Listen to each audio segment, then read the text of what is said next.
Once I was a great, invincible warrior, and no one dared to stand in my way. I traveled the land searching for a worthy battle, until I discovered the gates of shadows. I broke the laws of the elders and opened the gates. The demons of the other world were beyond them. They rushed upon me, tearing my flesh, draining my soul, turning me into a shadow.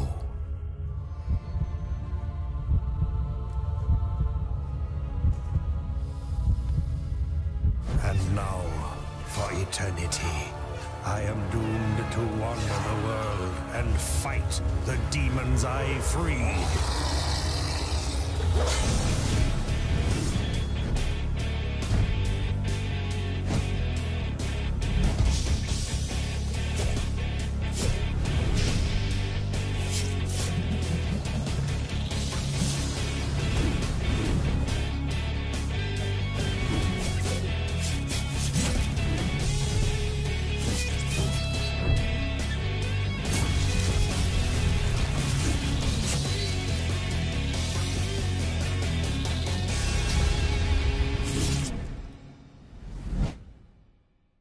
Tekrar hoş geldin çırak. Sanırım bedenini kaybettin ve yardıma ihtiyacın var. Şanslısın. Bu gölge sana bazı etkileyici güçler veriyor. Ne etkileyici performans. Şimdi öğrencim Kenji ile senin yeteneklerini görmek istiyorum. Bu şekilde ölmezsin. Şimdi sana şeytanlardan birine meydan okumanı öneriyorum. Lynx. Huzurumdaki güzel kurtçuk kim? Zamanımı senin gibilerle dövüşmek için harcayamam. İşte Shin, emrindeki en zayıf çırak. Önce onu yen. Tabi yenebilirsen, o zaman benimle dövüşme şerefine erişebilirsin.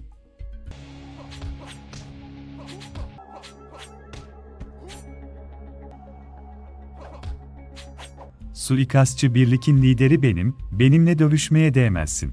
En azından Shin ile yaptığın savaş eğlenceliydi. Bölüm 1. Yeniden doğan kahraman. Merhaba, ismim Mei. Bu diyarların en iyi silah ve zırh uzmanıyım. Seninle çalışabilir miyim? Doğru karar. Söz veriyorum, savaş teçhizatın hep iyiye doğru gidecek ve sana her türlü problemin çözümünde yardım edeceğim. Ve sana ilk tavsiyem, turnuvalarda para kazanabilirsin. Her aşamada rakiplerin daha güçlü olur ve ödülün artar. Senin gibi böylesine önemsiz bir yaratık benim için ucuz bir meydan okuma olur. Yok olmaya hazır ol küçük adam.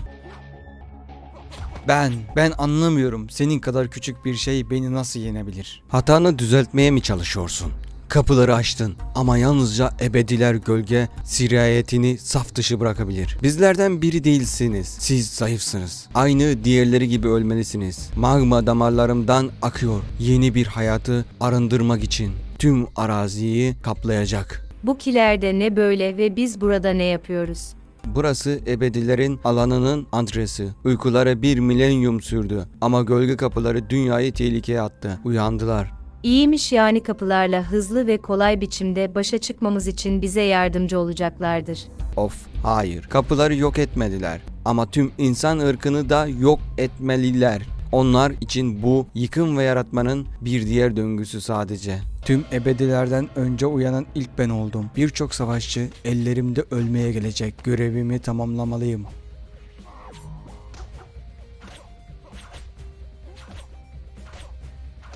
Yeter, teslim oluyorum. Ama şunu unutma. Biraderimi kışkırttın. Hızlı ve ölümcül olduğundan görünüşüne aldanma. Birkaç yarı döküntü mesken ve devasa bir heykel gördüm. Burada yaşayan insan var mı? Yalnızca fanatikler, canlarının bağışlanması umuduyla ebediye ibadet ediyorlar. Gerçekten inançlarını körü körüne bağlılar. Eğer başarısız olursak yakında gerçeği öğrenirler. Tüm bu gürültü senin için mi? Senden önce bu kasabanın başına gelen en büyük sansasyon bendim. Neden iyi olduğunu bana göster. Zıp çıktı. Sadece büyük düzenbazın bayağı bir taklitçisi olarak hatırlanacaksın. Terliklerimdeki toz kadar değeri olmayan nunchakumu sana bahis olarak koyuyorum. Peki, kabul ediyorum, çok heyecanlandım. Olur böyle şeyler, değil mi? Belki de kendimi daha fazla kontrol etmeliyim. İşte nunchakumu al. Hak ettin. Kaçacağın, saklanacağın hiçbir yer yok. Seni yenmesi için Emri hiçbir şey durduramaz. Ama bu kadarına gerek olmayacak çünkü ölüm darbesini ben indireceğim ve ustama şerifi taşıyacağım.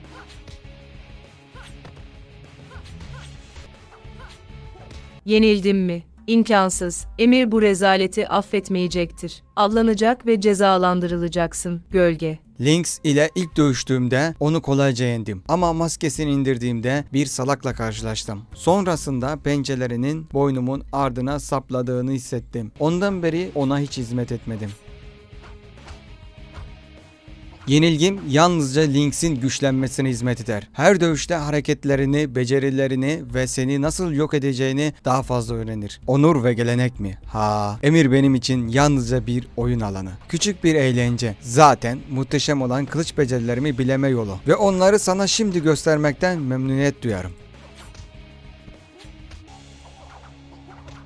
Emir ile büyüdüğüm bu hayattan sıkıldım. Gerçek yerimi güç koltuğuma dönmek istiyorum. Ama Lynx'in çok kolay olacağını düşünme. Kaybetmeyecektir. Gardiyanlarımı yenmenin gücünü kanıtlayacağını mı düşünüyorsun? Onlar cılızdır, piyondur, kolayca unutulurlar ve değiştirilirler. Hayır, olamaz. Birlikin tüm şanı ellerinde ama sen sadece mührümü arıyorsun. Peki, kıymetli oyuncağını kazandın. Benden uzaklaş ama unutma, yaptığını asla unutmayacağım. Esrarengiz bir mavi mühür. İlk mühür tebrikler gölge. Yalnızca 5 mühür kaldı. Gel, acele etmeliyiz. Çırağım kayıp. Güvenliğinden endişe ediyorum. İleriki kasabadaki yeni okulları denemek için gitti. Ama o zamandan beri ondan haber alamadım. Her zaman heyecan ve macera hayalleri kurmuştum. Ne bekliyoruz? Haydi gidelim. Eylem 2.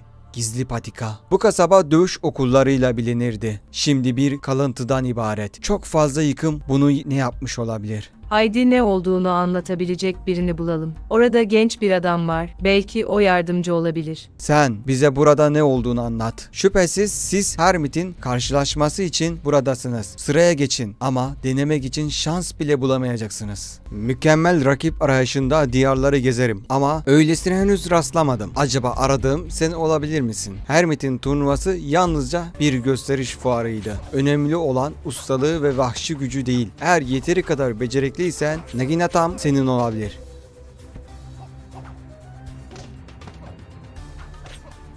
Önünde eğiliyorum dostum. Silahımı al. Bunu hak ettin. Bir sonraki görevim yeni bir hayat amacı. Belki de kendime ait bir savaş sanatı okulu. Gölgelerin kapıları açıldığında insan hayatın unutulmuştu. Kapılar sahip olduklarını almakla kalmadı. Karşılığında sana özel bir şey verdi. Bunun inanılmaz gücü dünyanın en kirli, karanlık tarafını izleme şansını verdi. Tutulma güneşi koyulduğunda rakipler daha da güçlenecek. Eğer deneme cesaretin varsa bunun için büyük bir ödül alacaksın.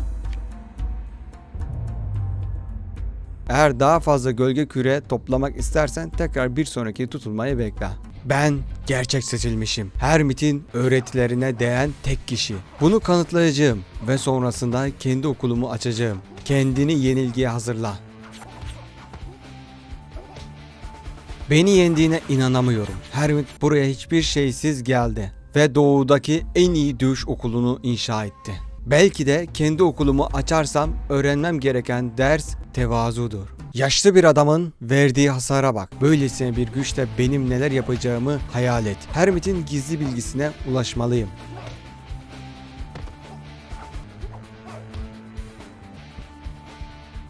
Beni yendin. Yani karşılaşmalar aptallar içindir. Gerçek savaşçılar için değil. Hermit'in bilgisini öğrenmenin tek gerçek yolu onu kuvvetle almaktır. Akıllı bir dövüşçüye benziyorsun. Karşılaşmada yer almak ister misin? Hermit'in sırrını biliyorum. Ona sahip olabilirsin bir bedel karşılığında. Seninle ticaret yapmak harika. Pişman olmayacaksın. Birazdan teslimat için döneceğim. Hiç kimse böyle bir gücü atamaz. Karşılaşma anlamsız. Ben kazanacağım ve sır benimle sona erecek. Uyarılarıma kulak as. Sihrin dövüş sanatlarında yeri yoktu. Zihni bulandırır, odağı örter ve yanlış ellerde yıkım ve keder getirebilir. Sihir yani Hermit'in büyük sırrı bu. Dikkat et çırağım. Sihir tehlikeli ve güçlüdür. Kullanılmamalıdır. Sensei haklı gölge. Sihir birisinin ona sahip olması için fazla tehlikelidir. Ama sen, böylesine bir güçle neleri yapabileceğini hayal et. Savaş, Hermit'in sihriyle tek değişmeyen olur. Bana karşı duran herkesi yeneceğim. İlk seninle başlayacağım. İyi bir askere yenilmede utanılacak bir şey yok. Sensei, eski hocam, yeni yola şahit olmaya mı geldin? Öğretilerin demode, hayal gücünden yoksun. Ve bu yeni çırak. Zayıf ve dengesiz.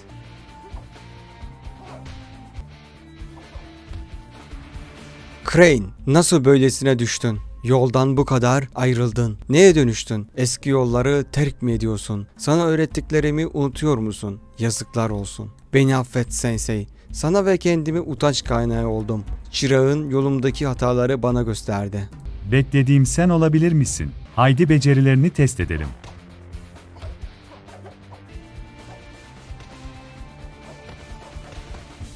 Genç birisi için oldukça beceriklisin. Sırlarımı seninle paylaşacağım ama karşılığında bir görev tamamlamalısın. Yakındaki bir köydeki çete lideri kasap beni tehdit ediyor. Sihrimi istiyor. Ondan kurtul ve lütfumu kazan.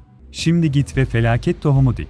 Esrarengiz bir yeşil mühür. Harika beceri gösterdin gölge. Bu sihri iyilik için kullanacağına güveniyorum. Ama onun seni baştan çıkarmasına ve iyilik kalbine lekelemesine izin verme. Harika. Bunu görmek için sabırsızlanıyorum. Yeni gücümüzü üstlerinde denemek üzere birkaç hedef bulmaya ne dersiniz? Bölüm 3. Kan izi. Hey çocuklar, naber? Ben Kuş, sizinle tanıştığımıza memnun oldum. Küçük kasabama hoş geldiniz. Bu kızın gece tek başına yürüyüp yabancılarla konuşması ne garip. Bunun hakkında kötü hislerim var. Endişelenme ihtiyar. Burada kuşku uyandıran bir durum yok. Yalnızca dostane davranıyor. Birkaç yer görmek ister misin? Önce bu kasabadaki en sevdiğim yeri göstereceğim. Nefesini kesecek, şimdi ve sonsuza kadar.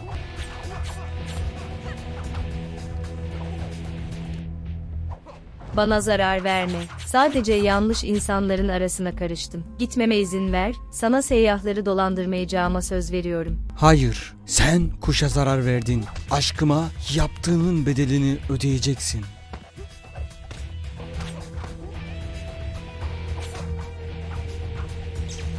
Lütfen bağışla. Kasap aramızdaki ilişkiyi bilmiyor. O aşkın seni zayıflattığını düşünüyor. Lütfen ona bizi anlatma. Hermit ile yaptığın dövüş ticaretimi mahvetti. Artık herkes sırrı biliyor. Yeni plan düşünmeliyim. Bunun için oldukça bol zamanım var. Beni bir gemi bekliyor. Elveda. Kasap liderimiz kılavuz ışığımızdır. Dahası beni küçük bir çocukken alıp büyüttü. Ona her şeyi borçluyum. Hepimiz öyle.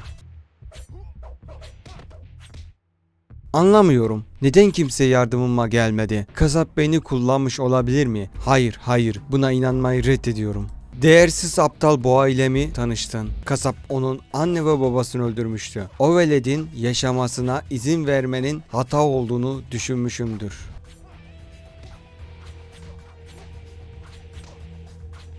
Her şey eğlenceliydi. Kuralları yıkmak, genç olmak ama her şey çok değişti. Bu kült aşırı ciddi. Artık eğlenceli değil. Söz veriyorum. Hermit bizleri kasabın çetesiyle ilgili uyardı. Ama bu çok daha kötü. Çocukları aldatıp onları değiştiriyor ve kendi özel ordusunu yaratıyor. Bu iğrenç. Böylesine bir şeyi nasıl yapabilir? Kılıcını bana ver ve onu kendim öldüreyim. Kanın yumuşak, fısıltılarının benimle konuştuğunu duyuyorum. Gel ve seni bu hapis kozadan kurtarayım.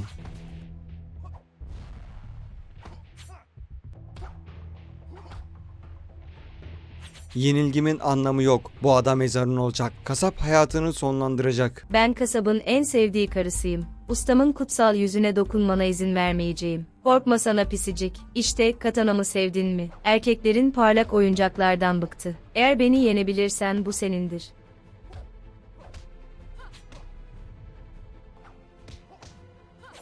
O Dobişko'yu öldür ve bunu benim kılıcımla yap, benim yaptığım gibi tüm istekleriyle ilgilenmenin ne olduğunu anlamasını istiyorum. Kasaba saygılarımı gönder. Yalnızca en güçlü kurtulur. Onlara kesmek ve parçalamayı öğretecek, eğitecek ve yetiştireceğim. Şimdi de sana farklı bir ders öğreteceğim.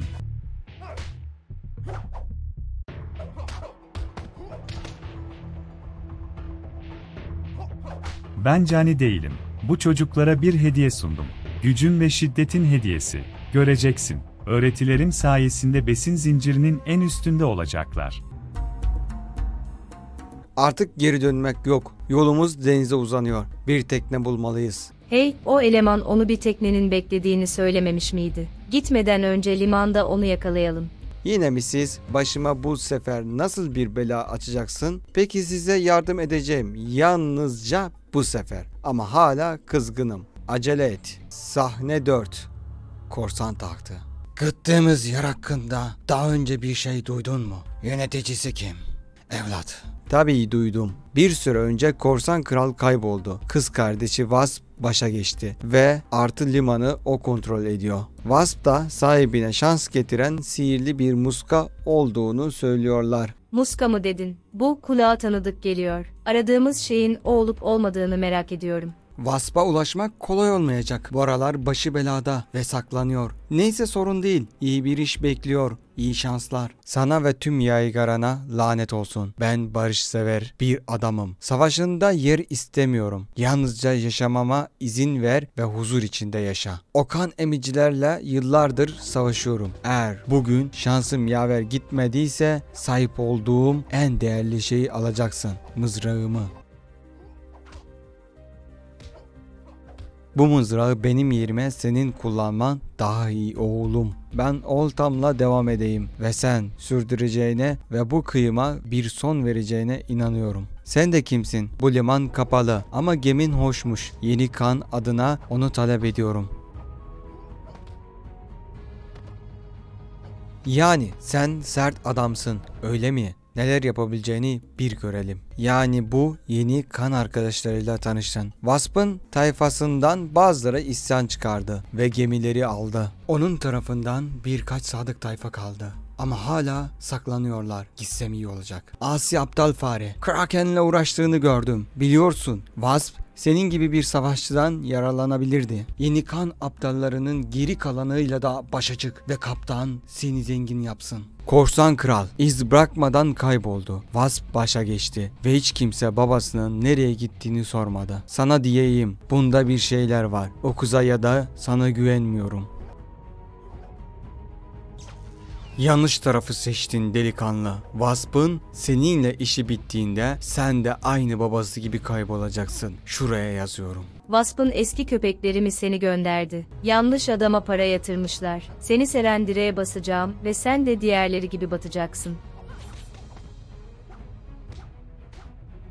Gücün yeni kana ait. Korsan kral nankör kızı yüzünden kayboldu ve sen de onun yalanlarının yayılmasına yardımcı oluyorsun. Yani isyancılarla başa çıktın ve ödülün için mi geldin? Wasp seni ve aşağılık vurguncu Sully ile görene kadar sana bir topluluk verecekti. Sully yeni kana silah satıyor. Sully, doğru mu bu? Düşmanlarını mı silahlandırdın? Her şeyi anlatabilirim ama şimdi zamanı değil. Buradaki bir arkadaşa yardımcı olabilir misin?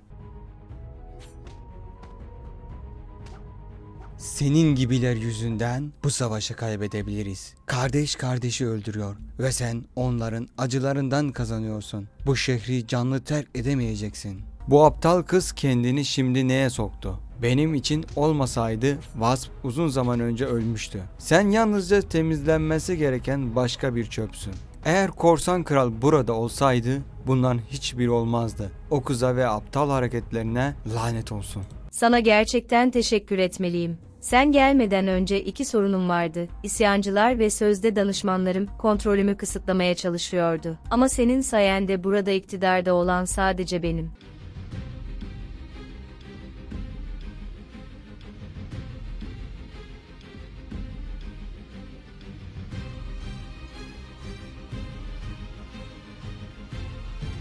Ne yaptım? Vidal, ona yardım etmeyi kabul edersem herkesin önümde diz çökeceğini söyledi. Erkeklere kadınların yönetmesi gerektiğini göstermenin tek yolunun babama ihanet ettiğini söyledi. Bu bizim savaşımız değil ama onun için endişeliyim. Ben de, kesinlikle kayda değer bir rakipti. Onu ziyaret etmeye ne dersin? Bölüm 5. Büyük günah. Bakalım burada neler var. İlginç bir tür, çok sıkıcı, çok ortalama bir sürü kişiyle tanıştım. Ama bunda ayrıcalıklı bir şeyler var. Sana dikkat edeceğim. İlginç bir tür mü? O kendini bir şey sanır. Gölge yağcılık yapıyor. Wasp'ın konuştuğu kadın olmalı. Bir şeyler beni rahatsız ediyor ama ne olduğunu bulamadım. O beni korkutmuyor ama bütün bu vücutlar korkutuyor. Tanrım, burası bir kasap dükkanı. Mancınıkların verdiği hasara bak. Widow benim tanrıçam. Bana sadece güldüğünü görmek için dünyadaki tüm zenginlikleri verirdim. Ona baktığını gördüm. Kılıcım gördüğün son şey olacak.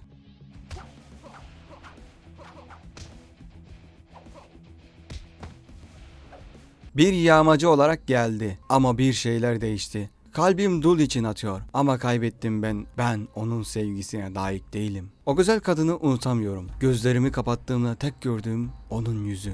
Tüm paramı ona bir hediye vermek için harcadım. Bu değerli mücevherler kesinlikle ona olan hislerimi anlatacaktır. Ne yaptın sen? İyi misin? İyi miyim? Hayır, iyi değilim. Bana ne oluyor? Bu beni delirtiyor. Peki şimdi burada neler varmış? İyi bir şeyler var mı? Başını Kusaragimam'la bölmemi ister misin? Bir oyun oynayalım mı ha? Ben kazanırsam beni sırtında dulun yerine taşırsın. Kaybedersem ağımı alırsın. Hadi canım, kazandın. Bu da bir dövüştü işte. Al Kusuragigamam'ı al. Ben gidip o yerli çam devirenlere parmak sandviçler vereceğim. Kabilemdeki son kişiyim. Ruhlar şimdiye kadar gördüğüm en mucizevi kadına giden yolu gösterdi. Onun dikkatini çekebilmek için birçok şey feda ettim. Şimdi onu benden çalmana izin veremem.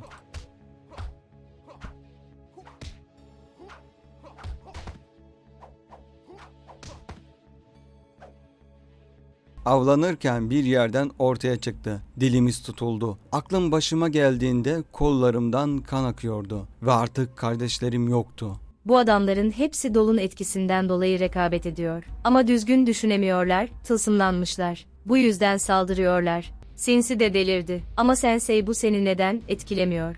Evlat, ben ona kapıldım ama onun gücüne karşı duracak kadar yetenekliyim. Belki ben de eskisi kadar genç ve güçlü değilim ama tecrübem kibrini yenecektir. Kadın benim olacak. Ben tılsımlı mıyım? Aşk beni deliliğe sürükledi. Bana diz çöktürdü ve beni düşüncesiz bir delikanlıya dönüştürdü. Ama vücudum hislerime ayak uyduramıyor. Ben sadece yalnız, zavallı yaşlı bir adamım. Daha fazlasını yapamazsın. Dul, istimaslı bekçisi olarak beni seçti. Ve onu görmek için gelen herkesi durduracağım. Yumruklarımı hissetmeye hazır ol.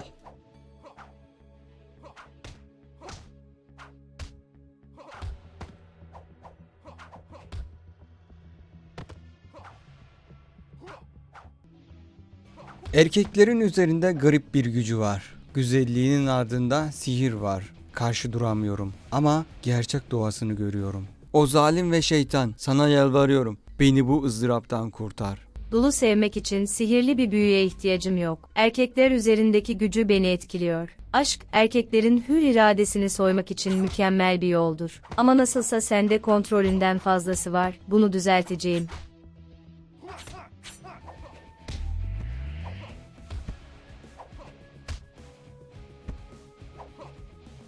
Türünün muhteşem bir temsilcisisin. Beyhude ve halinden memnun. Widow seni cezalandıracak ve seni en sevdiği küçük oyuncağına dönüştürecek. Şuraya yazıyorum. Ne kadar da güçlü, genç bir adam. Koleksiyonuma mükemmel bir katkı olacaksın. İstediğin kadar sihrimle dövüş, süründürmeyi severim. Ne de olsa ben kazanacağım ve sen sonsuza kadar yanımda duracaksın.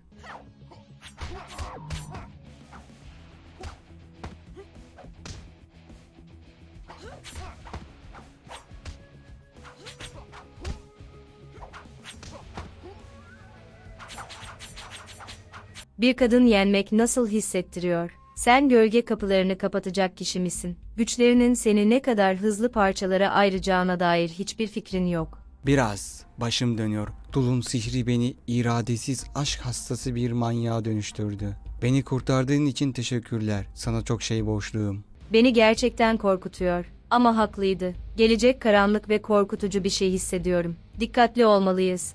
Odaklanın. Gölge kapıları kapalı. Önümüzde garip ve korkutucu şeyler olabilir ama kaybetmeyiz. Bölüm 6. Demir Saltanatı. Ne garip, günlerdir seyahat ediyoruz ve hiçbir hayat belirtisi görmedik. Ne insan, ne ağaç ne tarlalar var. Sadece çorak bir bölge. Bu topraklar gölgeler kapısına yakın ve büyük ölçüde zarar gördü. Fil dişi şehri etrafında bir zamanlar bereketli ovalar vardı. Bak, şu uzaktaki ateş, işte orası Fildişi şehri. Yanıyor. Bu nasıl olabilir? Muhtemelen şehir insan dolu. Onlara hala yardım edebilir miyiz? Belki de, ama dikkatli olmalıyız. Doğal ateş bu kadar uzun yanamaz. Bu alem artık gölgelere ait. Hileler ve illüzyonla dolu olacak. Kendinize dikkat edin öğrencilerim ve her şeye hazır olun. İşte oradasın. Dur. Silahlarını bırakır ve görüş alanıma girersen sana çabuk ve acısız bir ölüm sözü veriyorum.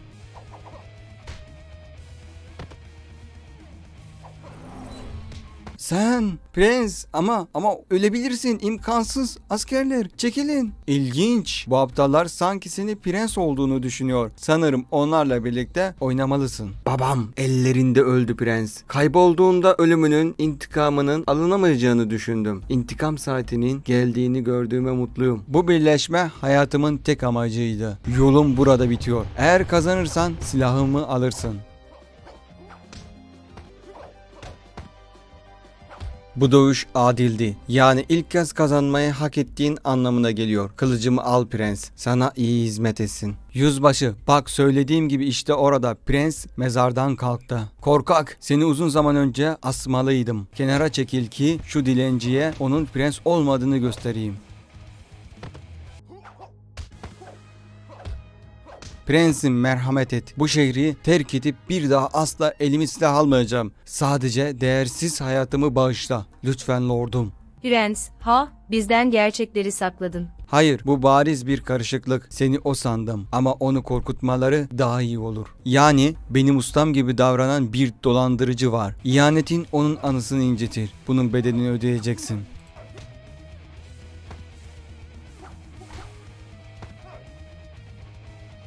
Prensim, seni şüpheye düşürdüğüm için beni affet. Korkarım Shogun'un yalanları kafamı karıştırdı. Bize Shogun hakkında daha çok bilgi ver. Sen ortadan kaybolduktan sonra Shogun senin öldürüldüğünü söyledi. İktidarı ele aldıktan sonra bu komplocuları idam etti. Ama bu bir başlangıçtı. Sen Shogun için bir tehditsin. Seni canlı yakalarsa yok etmek için her şeyi yakıp yıkacak. Lütfen prensim, çok geç olmadan bu şehri terk et. Hiç dönmemeliydin prens. Eski konuların yaptığından sonra karşına çıkmayacağını mı düşündün? Asil bir başının bir mızrağın dışında burada yeri yok.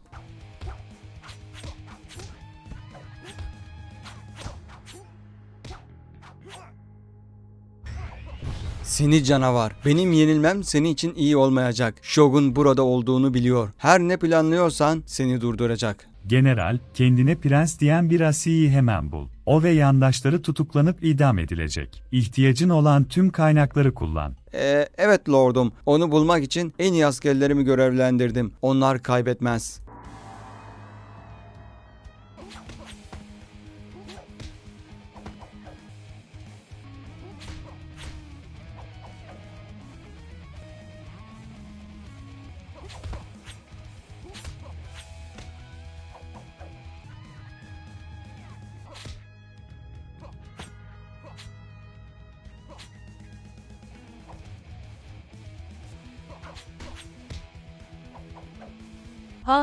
Bu gördüğüm en hızlı kaçış. Sizi gidi korkaklar, size gününüzü göstereceğim.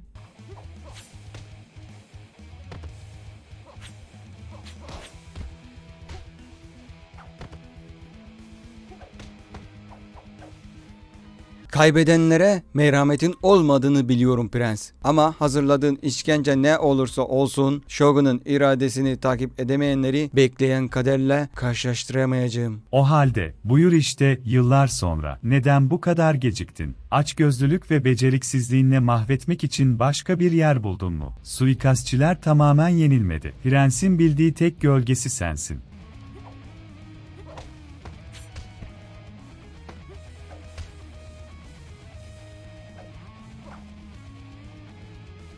Hayır, bu imkansız, ben yenilmezim. Yenilemem, şimdi değil ve sen, benim imparatorluğumu elimden alabileceğini mi düşünüyorsun? Adını çocukları korkutmak için kullandılar. Onları emire getirdim, onlara imparatorluğumu verdim. İnsanlarım aşağılık bir prensi takip etmeyecektir. Aferin çırak. Kapıları kapatmak için gerekli 6 mühürün de sahibisin. Fakat henüz kutlama yapma. Önce kapılara ulaşmalıyız. Görüşmeyeli uzun zaman oldu Gölge. Hemen kaybolacağımızı düşünmemiştin, değil mi? Bu sefer 6'ya karşı kapılara asla ulaşamayacaksın. Onunla işimiz bittiğinde bedeninde ne kalmışsa alacağım.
Biz şimdiye kadar sizi yenmek için yaşayan en güçlü savaşçılarız. Sen bu dünyadan değilsin. Kimse bu kadar güçlü olamaz. En sonuncumuzu gördüğünü düşünme. Gölge, yakında yine karşılaşacağız. O zamana kadar zaferin tadını çıkar. Sonunda gölgeler kapısına vardık. Gölgeler arasından onları seçmek bir hayli zor. Tek bir şey hariç onları sonsuza kadar hapsetmek için gereken her şeye sahipsin. Sadece etten ve kemikten yaratılmış olanlar mühürleri kullanabilir. Bu kadar yaşlı olmasaydım bunu memnuniyetle yapardım. Hala bir yumruğumla bir tuğla duvarı yıkabilirim ama yaşam enerjim hızla azalıyor. Hey, bana bakma. Sizi seviyorum çocuklar. Fakat ölüp yeni bir gölge olmanın hiçbir kazancı yok. Yine de iyi şanslar. Yani bir tek ben mi kaldım? Sensei, sinsi. Hadi ama. Şimdi kendi canın için korkma zamanı değil. Hayır. Peki. Öyle olsun. Zaten kimsenin yardımına ihtiyacım yok. Gidelim gölge.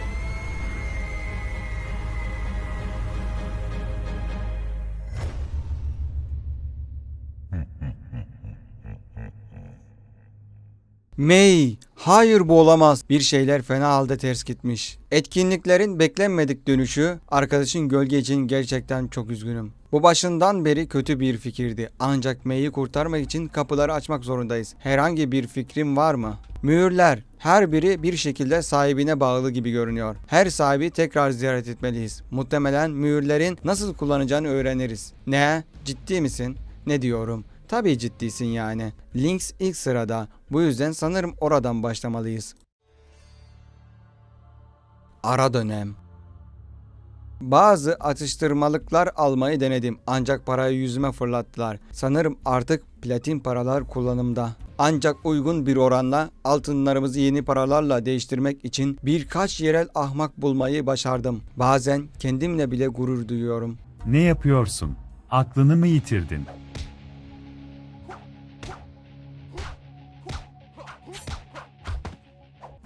Onun sesi. Titan'ın sesini hala kafamda duyuyorum. Uğraştığın gücün ne olduğunu anlamıyorsun. Hepimizi mahkum ettin.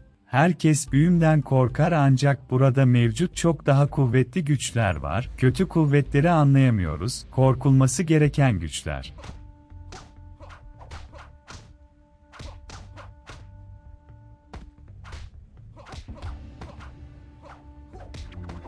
Titan, yönlendirilmiş güçlerini tamamen anlayabileceğini düşünme.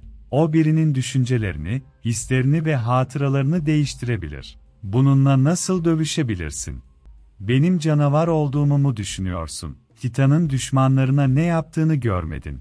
Ben gördüm ve bu beni bile hasta ediyor.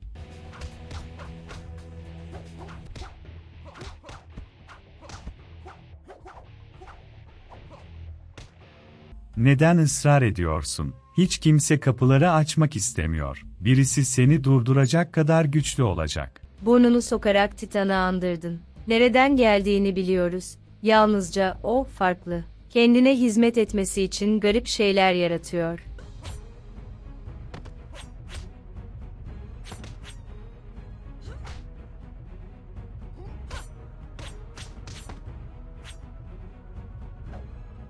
Bana inan, kapıların ardında ne olduğunu görmek istemezsin. Arkadaşını unut, dönmek için hala çok geç değil. Emri altındakiler daha önce gördüğün hiçbir şeye benzemiyor. Hazır olduğunu mu düşünüyorsun? Hiçbir zaman yeterli değildir.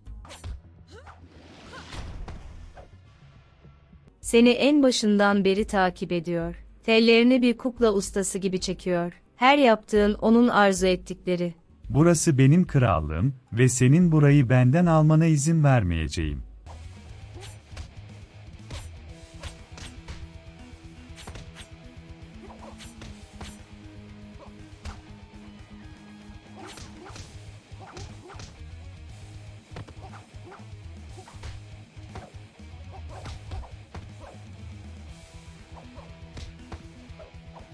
Ölümün için neden bu kadar acele ediyorsun? Şimdi git ve Titan seni tamamen yok etmeden önce dünyadaki küçük vaktinin tadını çıkar. Artık bunlarla başa çıkıldığına göre sonraki ne?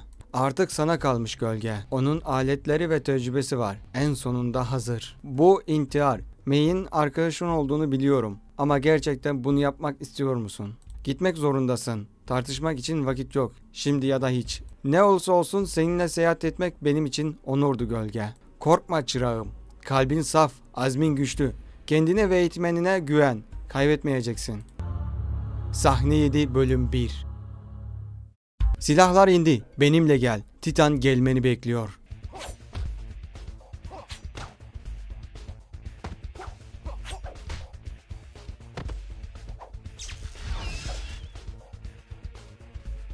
Zamanında vardığıma memnunum. Kalk, hızlıca terk etmeliyiz. Shroud sonsuza dek bilinçsiz kalmayacak. Adım Kali. Tanıştığımıza memnun oldum. Gölge mi? İlginç bir isim. Gel, seni güvenli bir yere götüreceğim. Seni buraya kim getirdi? Kali, saklandığımızı unuttun mu? Dinle Cypher. Bu gölge, onu kapılardan geçerken gördüm ve hala canlı. Bu bir mucize. Ama Shroud onun karşılama komitesiydi. Shroud'un kendisi mi? İlginç. Yani gölge eğer en iyi dövüşçüsünü seni alması için gönderdiyse Titan için oldukça önemli olmalısın. Bu seni bizim için de önemli yapar. Burada dinlenmelisin. Seni kendi güvenliğin ve bizim güvenliğimiz için bileşimden ayrılmana henüz izin vermeyeceğim. Kali konuğumuzu tura çıkar. Sonra konuşuruz. Bu da ne? Kendi dünyandan bir tür para mı? Komik. Bunlar burada çöpten başka bir şey değil. Bizim paralarımız farklı. Al, şunları hediyem olarak al. Burada sayısız düzlemden kahramanlarımızla tanışacaksın. Ülkelerini Titan engin topraklarına kattıktan sonra kendilerini buraya hapsolmuş buldular. Cypher, hepsini kendi komutasında toplamayı başardı ama onlarla başa çıkmak zor olabilir. Ayrıca saygılarını da kazanmalısın.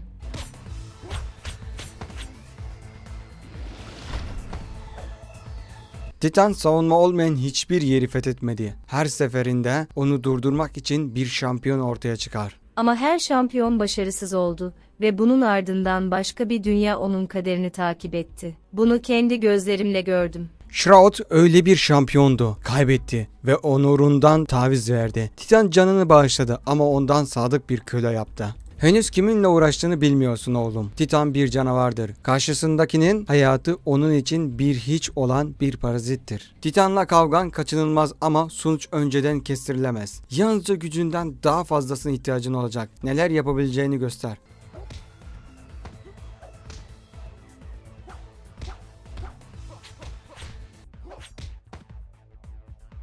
Güçlü ve yeteneklisin ama Titan basit bir vahşi değildir. Sana savunma imkanı vermeden zihnini tırmalayabilir. Onun arzuları senin arzularına dönüşür ama bir yol var. Titan gelmeden önce eski bir kabile yaşardı burada. Arzuları güçlüdür. Onları zihinsiz askerlere dönüştüremedi ve onların yok edilmelerini emretti. Ancak bu kabile üyelerinden biri kaçtı ve bir yere saklandı. Onu bulmak için en büyük icadım Kronos'u kullanmayı denedim.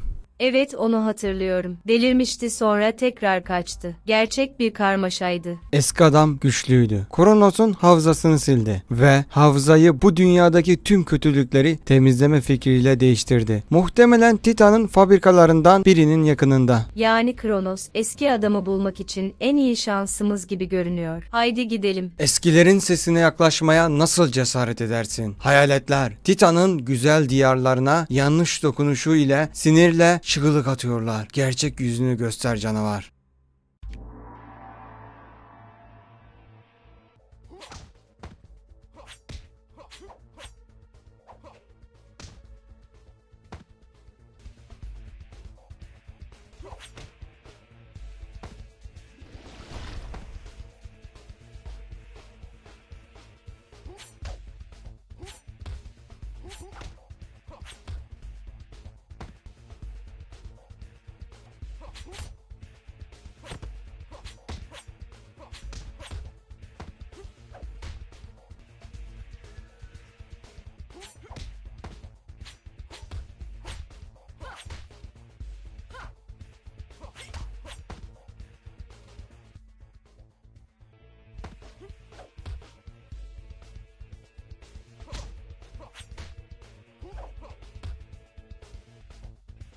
Kapattı. Hafıza kartını kontrol etmeme izin ver ve tamam. Eski adam taş korunda. Burası gerçek bir mezar ama başka bir seçeneğimiz yok. Haydi gidelim. Hayır, bu o olamaz. Bu bir tuzak. Yani en sonunda benimle yüzleşmeye geldin. Seni bekliyordum gölge. Henüz bitmemiş bir işimiz var. Sahne 7 bölüm 2. Korkma. Bu yalnızca biri olmak üzere birçok şekle girebilirim. Gerçek Shroud buralarda artık daha fazla görünmemeli. Gölge, Titan'ı yenmek üzere gelen şampiyon. Bize yardım edecek misin? Sen Titan'ı görmemelisin. Senin bilmen gereken şu: birçoğu onunla daha önce dövüşmeyi istedi. Her biri beni buldu. Benimle güçlü ve gururlu bir şekilde konuştu. Zaman geçtikçe her birine Titan'ın tasmasının takılı olduğunu, gözlerinin boş baktığını ve kendi dünyalarını mahvettiklerini gördüm. Tarih tekerrürden ibarettir. Anlamıyorsun. Gölge farklı, muhteşem. Bize yardım edersen Titan kaybeder. Gölgenin buraya kadar gelmek için nelerden geçtiğini görsen anlardın. Yeter. Hiçbir şey bilmek istemiyorum. Yalnızca bir tanesi muhteşemdi ve o da diğerleri gibi başarısız oldu. Ama önemli değil. Bunların hepsi geçmişte kaldı. Buraya gelenlerden bazılarını göstermeme izin ver. Onları aklımda tutuyorum. Hepsini. Her birinin kendi dünyasından gelen kendi kurallarıyla dövüş onlarla. Ve iyi savaşçıların Titan'ın ayakları altına düştüğünü göreceksin. Gölge, duyuyor musun? Dövüşçülerimizi etkiledin. Ama diğerleri özel kurallara göre atışmak istiyor. İstiyorsan onunla sığınakta buluş. Tamam. Evet, dövüş sanatında iyi eğitilmiş. Sen, güçlü gölge. Ama lütfen Titan'la yüzleşmeyi unut. Benim gibi saklan. Yardım etmeme izin ver. Burada formunu değiştirmeliyim. Onun adamlarından biri gibi görünmelisin. Komik olma. Biliyorsun durmayacak. O zaman seni durdurma gereksinimim daha fazla. Titan'ın senin kadar güçlü bir köle askeri daha olmamalı. Gerçekte kuvvetle dolu gölge ve haddinden fazla güçlü. Shroud'la atıştığımda o bile beni alt edemedi. Şunu da öğrettin mi? Ona güvenmiştim. Ümitliydi, iradeli ve arzuluydu. Uzun süredir beklenen kurtarıcı olabilirdi. Ama aksine Titan onu köle yaptı. Ama hala gölgenin Titan'a karşı şansı olduğuna inanıyor musun? Bize yardım edecek misin? Bir şeylere çok uzun zamandır inanmıyorum. Defol! Senin için hiçbir şeyim yok. Gölge, Kali, duyuyor musunuz? Durum raporu. Ancient'ı bulduk. Çoğunlukla gereksiz bir buluşmaydı. Ama gölge artık Titan'ın askerlerinden birine benziyor. Ancient kendi şeklinin yanı sıra diğerlerininkileri de değiştirebilir. İlginç. Hala Titan'ın yakınında olmasına izin verilmez. Ama bir fikrim var. Titan'ın adamları Kuluçka'da bir yarışma düzenliyor. Kazanan Titan'ın hisarında düzenlenecek bir törenle yüzsüz atlı özel bir filonun komutanlığıyla ödüllendirilecek. Bu Titan'a yaklaşmak için şansın olabilir. Gölge, Kali, duyuyor musunuz? Yeni bir istihbarat var. Shroud tamamen kontrolden çıkmışa benziyor. Titan uşaklarından biri olan Kesin Adaleti Shroud'un aklını başına getirmesi için gönderiyor. İşte ele geçirdiğimiz bu. Tüm birimlerin dikkatine. Shroud ile görsel temasa geçen herkesin anında bunu bildirmesi gereklidir. Ona yaklaşmayın. Son derece tehlikelidir. Denemeyin bile. Dost ya da düşman. Ben ve kurbanımın arasında duran herkesi parçalayacağım. Başka bir meşas trafiğini de ele geçirdim. Başlayan aktarım. Shroud, Titan kişisel olarak gölgeyi canlı ele geçirmemi emretti. İşbirliği yapmalısın. Tamam. Titan'ın arzusunu biliyorum. Gerçekten istediğini gölge ellerimde ölecek. Beni durduramazsın. Gizlenme yeri ifşa edildi. Dövüşçülerim Shroud'u durdurmaya çalışıyor ama çok zayıflar. Panik odasındayım ama gelmesine çok zaman yok. Bu Shroud, üstün benim kontrolümde. Gölge beni dinle. Ukala arkadaşını er ya da geç bulacağım. Zamanımız azalıyor. Kendini göster. Sizi aptallar. Titan'ın beni hipnotize ettiğini mi düşünüyorsunuz? Özgür irademle buradayım. O sınırlar ve savaşlar olmadan yeni bir dünyanın nasıl inşa edileceğini anlayan tek kişi. Tüm dünyalar aynı kaderi paylaşıyor. Kendilerini yok ediyorlar. Titan kendi demir yumruğu altına alarak insanları birbirlerini öldürme zorunluluğundan kurtarıyor. Bu kadar konuşma yeter. Shroud, Titan'ın ordusuna yeni nesil bir besin kaynağı olarak hizmet etmek için Kuluçka'nın beslenme tüpüne yerleştirilecek. Ve sen küçük kazanan. Normal bir asker Shroud'u durduramazdı. Ayrıca dövüş tarzın çok dikkatimi çekti. Bölüm 7, sahne 3. Uzun zamandır görmedim sevgili dostum. Kapılar kapandı, yani fazlasını mı istiyorsun? Titan'ın yerini almak istiyorsun değil mi? Ve bu kim? Şimdiden yeni bir kız arkadaş mı? Titan haklıydı. Sen dünyayı kurtarmıyorsun. İliçler ve güç tüm isteğin bu. Başka neden buraya tırmanasın ki? Aptal olma. Ben onun kız arkadaşı değilim. Ben onun irtibat memuruyum. Ve o buraya senin için geldi. Benim için mi? Onun hakkında ne biliyorsun? O değil. Ama sen ciddi misin? Dikkat! Adalet! Teslim olmanı talep ediyoruz. Saklanma yerinin iç savunma devresini düzelttim. Başka seçeneğin yok. Ah, lanet olsun, isyancı. Lanet olsun, gölge. Tüm bu konuşma beni kandırmak içinmiş. Ama Titan gelecek. Titan başlarınızı ayıracak. Kız aklını kaybetti ve görünen o ki bu Titan'ın işi. Onu burada tutabiliriz ama Titan zihnini elinde tuttuğu sürece böyle kalacak. O yüzden A planına dönelim. Gölge ile Hisar'a Titan'ın askeri gibi kılık değiştirerek gidiyoruz. Arkadaşlar, onun kokusunu alabiliyorum. Gölge enerjisi. Çok saf, çok konsantre, çok tatlı, çok aç. Üzerinde kokusunu alıyorum. Lanet olsun. Titan, bana ne yaptın böyle? Leşçiller, Titan, mahkumlar üzerinde korkunç deneyler yürütüyor, onları acıyla deliye döndürüyor ve onlara ihtiyacı kalmadığında Hisar'dan atıyor. Gölge enerjisi onun için yiyecek ve doping gibi. Garip, leşçiller genellikle Titan'ın askerlerinden korkar ama şimdi. Gördünüz mü arkadaşlar? Gölge adam çok leziz kokuyor. Haydi ziyafet yapalım. Kali'den Cypher'a, leşçiller bize saldırdı. Bir saf gölge enerjisi kaynağından bahsediyorlardı. Bununla ilgili bir şey biliyor musun? Titan'ın gerçek güdülerini şimdi anlıyorum. Kapıları açtığında gölge enerjisi senin için yeni bir beden oluşturdu. Saf enerjiden yapılma bir kapsül. Bu savaşı kaybettiğinde Titan'ın şampiyonun enerjisine ihtiyacı olmayacak. Seninkini alacak. Kendini onun yolunda bulan her dünya yanıp kül olacak.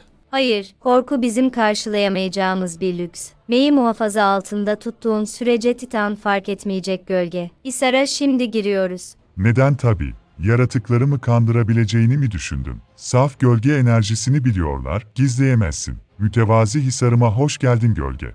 Sen benim taç giyme şanımsın. Kapılar açıldı ve en güçlü gölge enerjisi emisyonundan kurtuldum. Ama köle değilsin, zihnini ve iradeni korudun. Bir sürü deney, bir sürü dünya, sonunda başarı. Ama gücünü almadan önce kapılardan kurtulanlardan bazılarıyla tanış. Sana çok benziyorlardı, diyebilirim ki ikizin gibi. Ama bu kadar enerjiyi tutmaktan yoksunlar. Seninki en yetenekli suikastçı şöhreti. Bu yüzden senin ana becerin öldürmek. Anlamsız ayak işlerini yaparak alelade ayak takımıyla neden vakit harcayasın ki? Dünyalardan birinde emiri ele aldım. Sonrasında sıkıcı yaşlı adam ve o eteğin icabına baktım. Artık şimdi yalnızca kimin ölüm, kimin yaşayacağına karar veriyorum. Kontrol bende.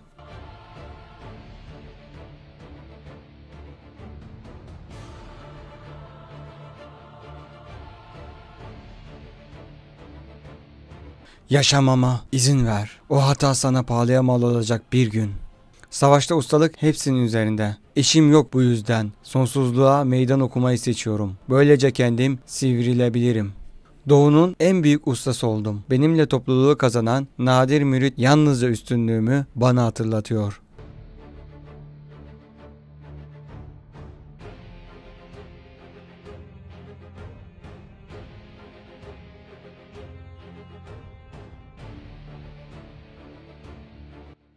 Seni şımarık moron. Harika bir okul kurdum. Adım hatırlanarak coşkun biçimde söylenecek ve sen basitçe unutulacaksın.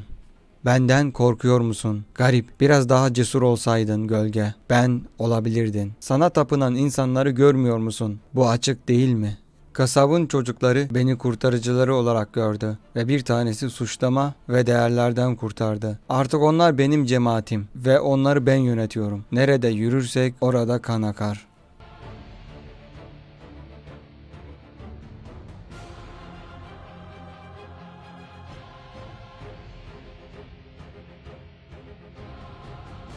İyi düşün gölge. Potansiyelinle milletleri yönetebilirdin. Harika, vefalı bir ailenin önünde olabiliriz. Bekliyor olacağım. Okyanusun çağrısını yanıtlamak beni özgürlüğüme kavuşturdu. Artık tek gerçek kanun benim kanunum. Ve yoluma kim çıkarsa deniz şeytanını onlarla beslerim. Eşek arısı zayıftı. Artık onun ekibi benim. Toprak fareleri siyah flamamı kaldırdığımı gördüklerinde kasabalarına ölümün geleceğini, benim yüzümle geleceğini bilirler. Okyanus hataları affetmez. Başarısızlığımı artık telafi etmeliyim. Masumların kanıyla tedavi. Bu senin isteğin zafer mi? Diz çök köylü ve demir yumrukla yöneten hükümdarına dikkat et. Shogun'un kafası yere değdiğinde ben krallığını aldım. Usulüne göre benimdi. Eziksin gölge. Kendi iradeleriyle ayrılanlar yakında devleti yok edebilir ve sen de halk tabakasında nefret ettiğim her şeyin özü var.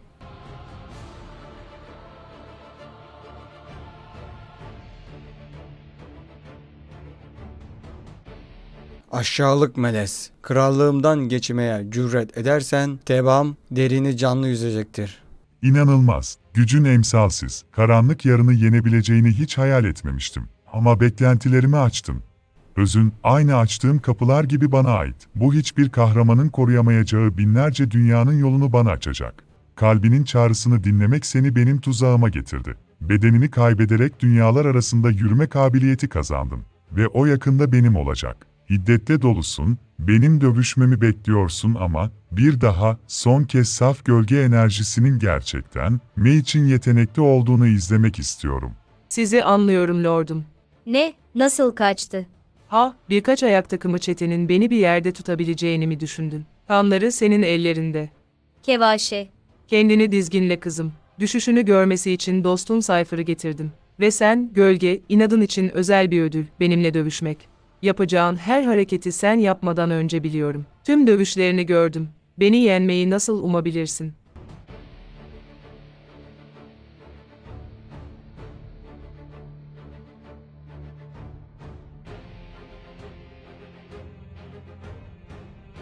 Hayır. Ne oluyor? Neredeyim? Buraya nasıl geldim? Sorun değil. Yalnızca nefes al. Titan seni kaçırdı ama gölge seni izledi. Şimdi kendine gel. Bütün bu olanları konuşacak vaktimiz var. Ne? Ben ne yaptım? Düşmanımız beklenenden daha hilekar olduğunu kanıtladı. Bu senin hatan değildi. Ama şimdi hazır gidebiliyorken gitmelisin. Kapılara ve dünyana dönmelisin. Ama onu nasıl bırakabilirim? Bu gölgenin görevinin amacıydı. Seni özgür bırakmak. Yalnızca git. Geri kalanımızın burada yapacak işleri var. Senin sıran gölge. Dünyan, kaderine şimdiden karar verildiğinin farkında olmadan cehennemin kenarında sallanıyor gölge, yeni imparatorluğun eti ve kanı olmaya mahkum. Sen düştükten sonra o dünyanın bitişini ve yenisinin doğuşunu görmen için sana biraz süre tanıyacağım. Düpedüz, vahşi, sonsuz, benim dünyam. Merak etme gölge. Siz insanlar aceleyle yaşarlar ama ben zamanın değerini bilirim. Sıkı dostlar ve sıkı rakipler artık bizi göremez ya da duyamazlar. Akış zamanını durdurdum. Böylece nefes alabilirsin. Sana bir şans daha veriyorum.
Bu küre, Titan'ın cücelerinin muhtemelen bizim dünyamızdan çaldığı bir tür esans içeriyor.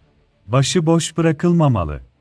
Peki nerede kalmıştık? Çok uzun bir maceranın sonunda ve sakin ve mutlu bir hayatın başlangıcında mı? Rüzgardaki sıcak külleri görüyor musun? Bu dünyanın yeniden yardımına ihtiyacı var. Gölge. Ama bu sefer binlercesi savaşta seni takip edecek. Sıcak hava. Bu çukuru kayaların arasından yükseliyor. Burada bir şey çok yanlış gidiyor. Dikkatle yaklaş ve biz seni destekleyecek bir ekip bulmadan yaklaşma.